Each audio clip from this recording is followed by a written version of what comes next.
When I tell you it was heinous, I'm going to have to be careful how I word this so that I don't get in trouble, but I think it needs to be said because I am sick and tired of hearing people say that people of color just need to get over it already because it was so long ago. No, it wasn't.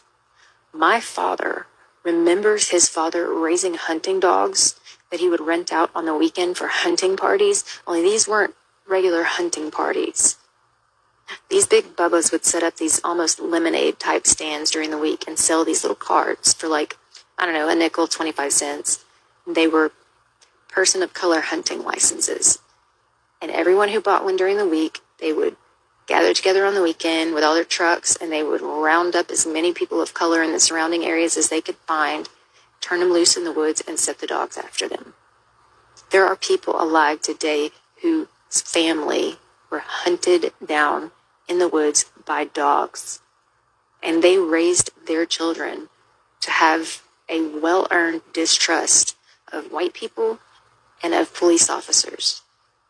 Because I guarantee you, any of the police officers that weren't wearing the hoods were turning a blind eye. This town, Vidor, Texas, at one time, I believe was known as the most racist city in the United States. It was a sundown town. They had a billboard that said, person of color, don't let the sun set on your ass. And anyone who was not white knew you don't drive through Vidor after dark. Even truckers would avoid that route if they weren't 100% certain that they could make it through before sundown, because God forbid they had a blowout or some sort of mechanical trouble in Vidor, Texas after dark, because they had citizens and police officers patrolling looking for them.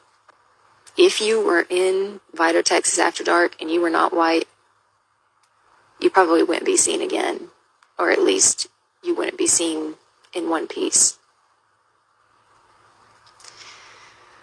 It's hard for me to talk about. The library sold t-shirts with rifles across it that said, people of color, we're ready for you. The Klan marched down Main Street openly and with full support of the municipalities and the people until 1985. 1985.